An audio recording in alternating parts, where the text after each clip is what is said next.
We're getting a look at just-released videotape of the accident that burned Michael Jackson's scalp 25 years ago. CBS News national correspondent Hattie Kauffman is in Los Angeles with that. Hattie, good morning. Good morning, Maggie. To take you back, the album Thriller had just come out. Jackson was at the top of his career. Now, you can tell from the video that the burns were very serious, but amazingly, he kept on dancing even as his hair burned. A warning, the image could be upsetting. This video from Us magazine shows the moment Michael Jackson's life changed. He was filming a Pepsi commercial in 1984. In the first take, everything goes smoothly. But watch the sixth take. The pyrotechnics ignite while he's still at the top of the stairs. Incredibly, he continues to dance for a full 10 seconds, even as flames burn away his hair and scalp. J. Randy Taraborelli was in the audience that night. Michael went down, and then everybody went down on top of him, and you knew that something had occurred. And then people started saying he's been burned, he's been burned. The severity of the burns are visible at the top of his head as he's rushed off the stage. It's believed the second and third degree burns on his scalp and face led to his addiction to painkillers. This was when he decided it was okay, and not only okay, but necessary to take pain medication. Almost a decade later, the pop star acknowledged his drug addiction. This medication was initially prescribed to see the excruciating pain that I was suffering after recent reconstructive surgery on my scalp. Now, pain medication is playing a pivotal role in his death investigation. Detectives removed bottles of the anesthesia propofol, also known as Diprovan, from Jackson's home.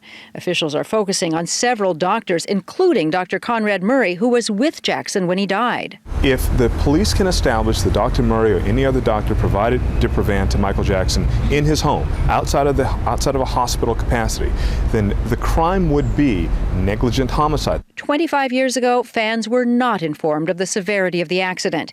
Instead, the most famous image of the day was Michael waving from a gurney. It's only now, after his death, that his horrific injuries can be fully grasped. It was after that accident Jackson began wearing hats to hide the scars and to take painkillers, sedatives, and finally the anesthetics that are at the heart of today's investigation into his death. Maggie? CBS's Hattie Kauffman. Hattie, thank you. In his new book, Unmasked, The Final Years of Michael Jackson, author Ian Halperin says that nobody feared for Jackson's life more than the singer himself. And Ian joins us this morning. Good morning to you. Good morning, Maggie. This is a book that has a title about his death, but you actually started writing it a while back, and you just changed the title after he died. Well, I first got involved in the case back in 2005 after he was acquitted of the child molestation charges. I was furious. I thought we had another O.J. Simpson type case on our hands with high-profile lawyers getting a celebrity off the hook. So I wanted to really let the world know that Michael is a child molester, but 4 years later, thousands of interviews and documents later, I conclude 100% Michael Jackson never molested children, and he was just a victim of extortion attempts and people trying to bring him down. And you say he was a victim of that in more ways than one, including in his drug addiction, which has been talked about since he died. Let's look at this video again when we believe the drug addiction was born. The fire happens during the shooting of the Pepsi commercial, and for the first time we're really seeing just how bad it was. He keeps dancing, apparently not even aware that his scalp is on fire. He spins around and the flames go out, but then it hits him and people tackle him, and we get a clear view of his burned scalp.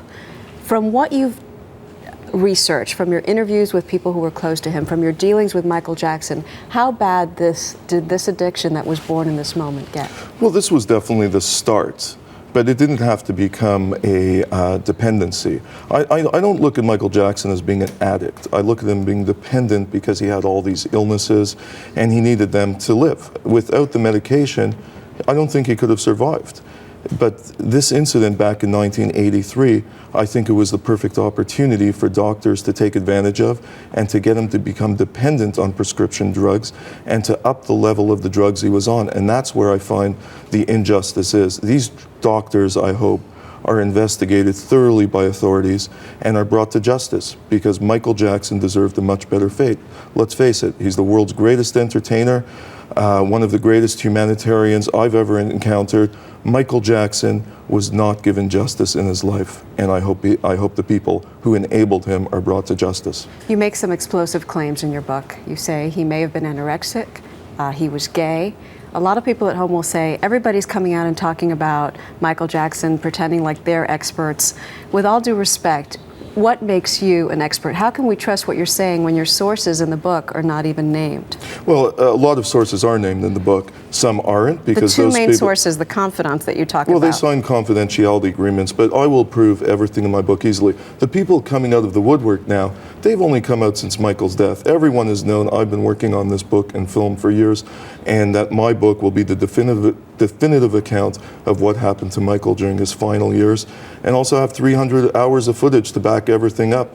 So if people want to be detractors, I urge them to read the book first before making any judgment. And you have knowledge that we may not have heard the last of Michael Jackson's final wishes? You think there's another will? I'll predict today on your show that this is not the last we've heard, and I think there will be people challenging the authenticity of the 2002 will in the near future. How do you know? I have sources in his camp. All right, Ian Halperin, thank you so much. Thank you very much. Pleasure.